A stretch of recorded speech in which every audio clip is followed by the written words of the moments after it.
Hello दोस्तों, आज लेकर आए हैं हम गुप्त वंश के कुछ इम्पॉर्टेंट एमसीक्यूज। तो आज अब चलते हैं हम क्वेश्चन नंबर 1 पर। क्वेश्चन नंबर 1 है, उत्तर गुप्त युग में जो विश्वविद्यालय प्रसिद्ध हो गया था वो कौन सा था? तो वो था नालंदा विश्वविद्यालय। इसका सही आंसर है नालंदा। नालंदा विश्वविद्यालय का जो निर्माण हुआ था वो गुप्त काल में हुआ था। 5वीं से 11वीं सदी तक यह नगर बौद्ध धर्म एवं शिक्षा का प्रमुख केंद्र था। नालंदा विहार का निर्माण कुमारगुप्त ने करवाया था। तो इसका सही आंसर है नालंदा। अब चलते हैं क्वेश्चन नंबर 2 पर। भारतीय नेपोलियन की उपाधि किसे दी गई है? तो भारतीय नेपोलियन की उपाधि दी गई है समुद्रगुप्त को।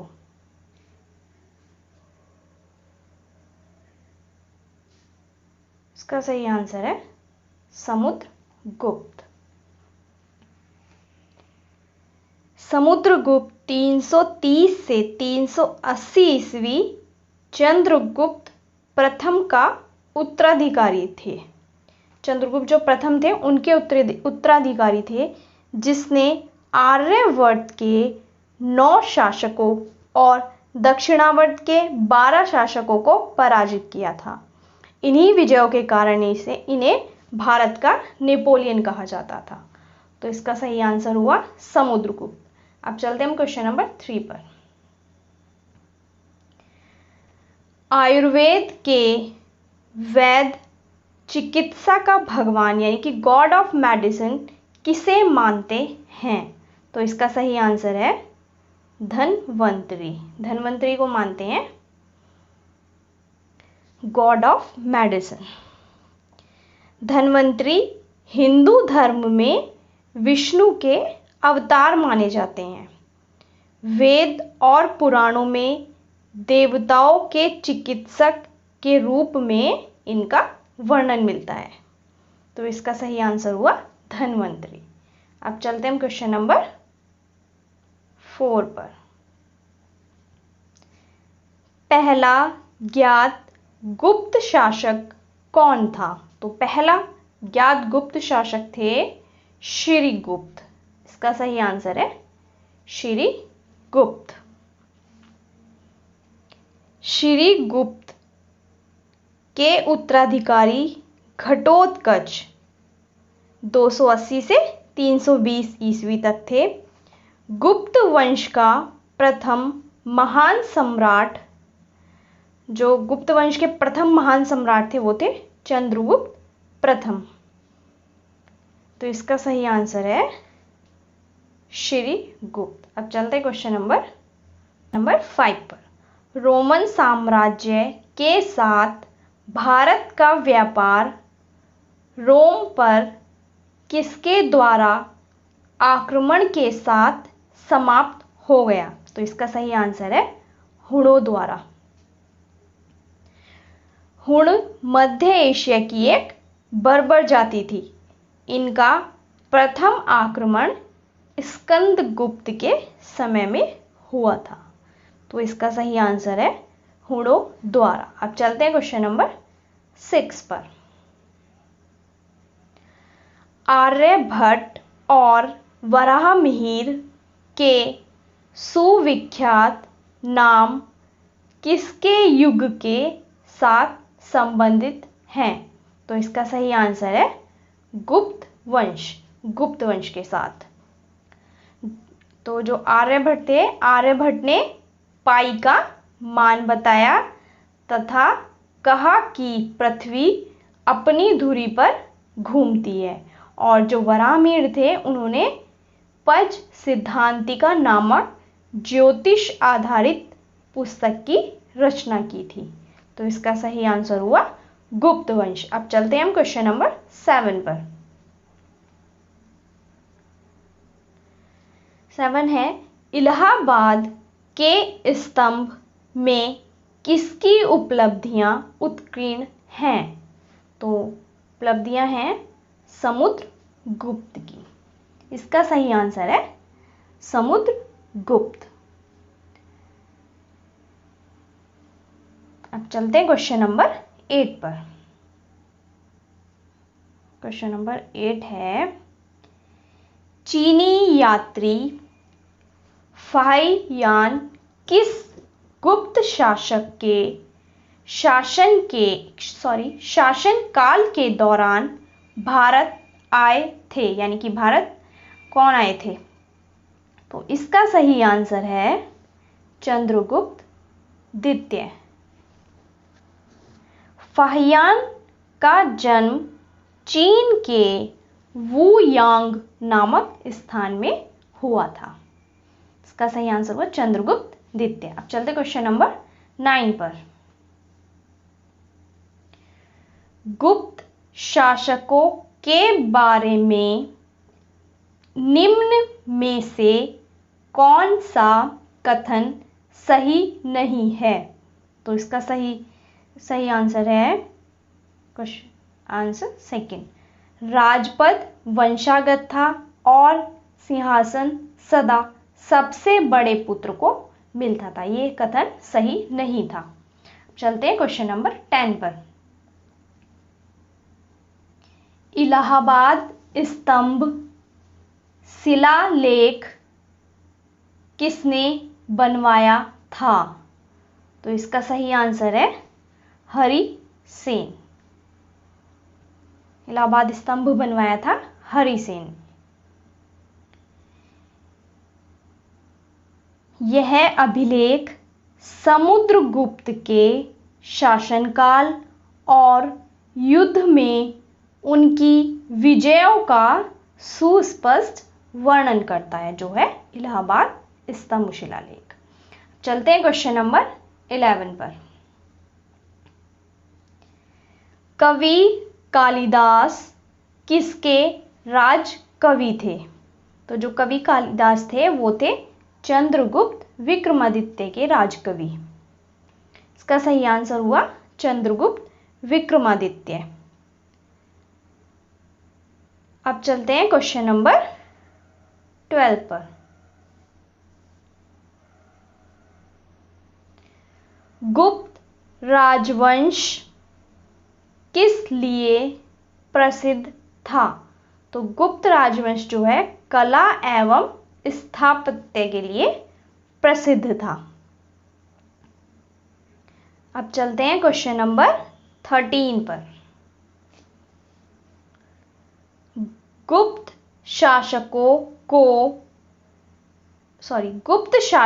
की सरकारी भाषा थी। तो गुप्त शासकों की सरकारी भाषा थी संस्कृत।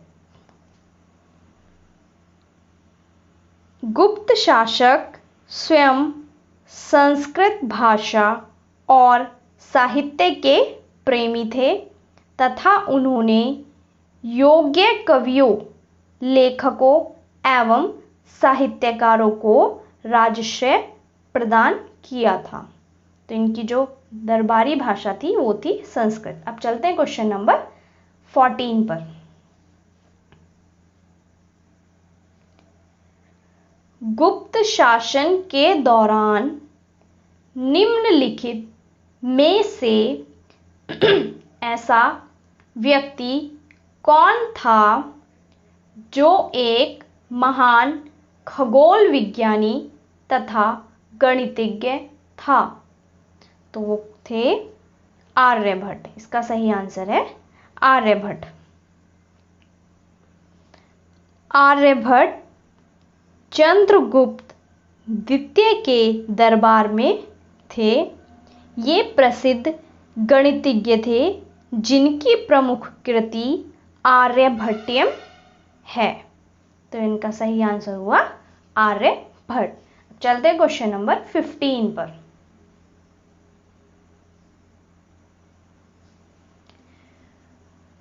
गुप्त राजा जिसने विक्रमादित्य की पदवी ग्रहण की थी वह था?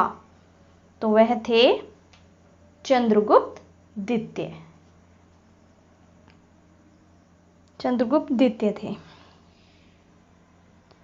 गुप्त राजा जो चंद्रगुप्त द्वितीय थे उन्हें मिली थी विक्रमादित्य की पदवी। वह विष्णु का, जो चंद्रगुप्त द्वितीय थे वो विष्णु के अनन्य भक्त थे, जिसकी सर्वप्रिय उपाधि परम भागवत थी। चंद्रगुप्त द्वितीय ने स्वर्ण, चांदी और तांबे के सिक्के जारी करवाए थे। सर्वप्रथम चंद्रगुप्त द्वितीय ने ही चांदी के सिक्कों का प्रचलन करवाया था। इस सिक्के के मुख्य भाग पर राजा की आकृति तथा पृष्ठभाग पर गरुड़ की आकृति मिलती है। तो इस क्वेश्चन नंबर 15 का सही आंसर हुआ चंद्रगुप्त द्वितीय। अब चलते हैं क्वेश्चन नंबर 16 पर। क्वेश्चन नंबर 16 है, निम्नलिखित में से गुप्त वंश का वह राजा कौन था जिसने हुणों को भारत पर आक्रमण करने से रोका? तो वो थे स्कंदगुप्त। इसका सही आंसर है स्कंदगुप्त। हुणों का प्रथम आक्रमण स्कंदगुप्त के समय में हुआ था। हुणों से स्कंदगुप्त का युद्ध हुआ और हुण पराजित हो गए।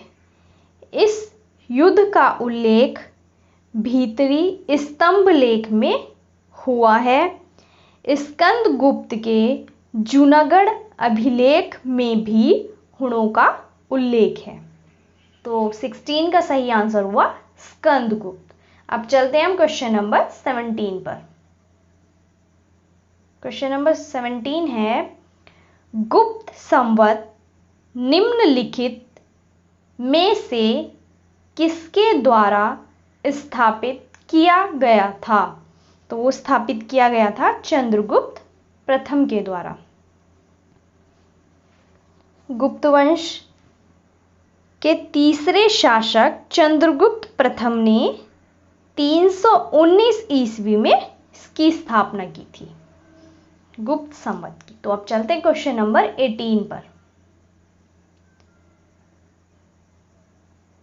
गुप्त काल में किस धातु के सर्वाधिक सिक्के जारी किए गए? तो गुप्त काल में सर्वाधिक सिक्के जारी किए गए थे सोने के। इसका सही आंसर है सोना। प्राचीन भारत के गुप्त राजाओं ने सबसे अधिक स्वर्ण मुद्राएं जारी की, जो उनके अभिलेखों में कही गई हैं। ये स्वर्ण मुद्राएं अनेक प्रकारों और उप प्रकारों में पाई जाती हैं।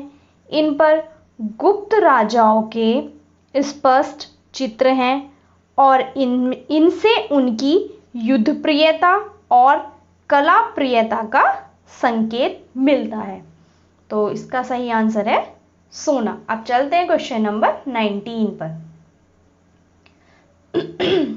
19 है, राजा हर्ष ने अपनी राजधानी से स्थानांतरित की थी। तो इसका सही आंसर है थानेसर से कन्नौज स्थानांतरित की थी। 7वीं शताब्दी ईस्वी के दौरान हर्षवर्धन ने सिंधु गंगा के मैदान के एक बड़े भाग के साथ पंजाब, बंगाल और उड़ीसा राज्यों को संगठित किया। उन्होंने कन्नौज के शासक को पराजित किया और अपनी राजधानी को थानेसर से कन्नौज स्थानांतरित किया। तो इसका आंसर हो गया थानेसर कन्नौज। अब चल क्वेश्चन नंबर 20 पर। आर्यभट्ट और कालिदास किस गुप्त शासक के दरबार में थे? तो इसका सही आंसर है चंद्रगुप्त द्वितीय। कालिदास संस्कृत के एक प्रतिष्ठित लेखक थे। वह चंद्रगुप्त के दरबार के नवरत्नों में से एक थे और आर्यभट्ट एक गणितज्ञ थे और इनकी जो प्रमुख रचनाएं थी वो थी आर्यभट्टियम और आर्य सिद्धांत। तो इसका सही आंसर हुआ चंद्रगुप्त द्वितीय। अब चलते हैं क्वेश्चन नंबर 21 पर। निम्नलिखित में किनके सिक्के संगीत के प्रति उनका प्रेम दर्शाते हैं? तो इसका सही आंसर है गुप्तों के। समुद्रगुप्त के सिक्कों पर उन्हें वीणा वादन करते हुए दिखाए जाने से यह पता चलता है कि समुद्रगुप्त संगीत प्रेमी थे। तो इसका सही आंसर हुआ गुप्तों के। अब चलते हैं क्वेश्चन नंबर 22 पर। 22 है, नालंदा विश्वविद्यालय की स्थापना किसके द्वारा की गई? जो नालंदा विश्वविद्यालय उसकी स्थापना किसके द्वारा की गई? तो इसका सही आंसर है कुमार गुप्त के द्वारा। इसका सही आंसर है कुमार गुप्त। नालंदा विश्वविद्यालय बिहार प्रांत की राजधानी पटना से 40 किलोमीटर की दूरी पर आधुनिक बड़गांव नामक ग्राम के समीप स्थित था और यह विश्वविद्यालय महायान बौद्ध धर्म की शिक्षा का प्रमुख केंद्र था। यहाँ बौद्ध धर्म की शिक्षा दी जाती थी। तो इसका सही आंसर हुआ कुमार गुप्त। अब चलते क्वेश्चन नंबर 23 पर। 23 है, बाणभट्ट निम्नलिखित में से किस सम्राट के राज दरबारी कवि थे? तो इसका सही आंसर है हर्षवर्धन। हर्षवर्धन के राज दरबारी कवि थे। इन्होंने हर्षचरित कादंबरी जैसी रचनाएं की हैं। हर्षचरित संस्कृत में लिखी गई हर्षवर्धन की जीवनी है। हर्षवर्धन की जो जीवनी है उसे हर्षचरित कहते हैं। तो इसका सही आंसर हुआ हर्षवर्धन। अब चलते हैं क्वेश्चन नंबर 24 पर। 24 है, हर्षवर्धन अपनी धार्मिक सभा कहाँ किया करता था? तो इसका सही आंसर है प्रयाग में। सेकंड ऑप्शन प्रयाग में। हर्षवर्धन द्वारा प्रत्येक 5 वर्ष पर प्रयाग में महामोक्ष परिषद यानी कि धार्मिक सभा का आयोजन किया जाता था। इसमें लगभग सभी धर्मों के देवी देवताओं की पूजा की जाती थी और हर्षवर्धन द्वारा उदारतापूर्वक दान भी दिए जाते थे। तो इसका सही आंसर हुआ प्रयाग में। अब चलते हैं क्वेश्चन नंबर 25 पर। क्वेश्चन नंबर 25 है, एक महान रोमानी नाटक कादंबरी का लेखक था। तो कादंबरी के लेखक थे बाणभट्ट। इसका सही ऑप्शन है बाणभट्ट। हर्षवर्धन स्वयं एक उच्च कोटि के विद्वान थे। हर्ष को संस्कृत के 3 नाटक ग्रंथों का रचयिता माना जाता है, जो थी प्रियदर्शिका, रत्नावली तथा नागानंद। तो इसका सही आंसर हुआ बाण भट्ट।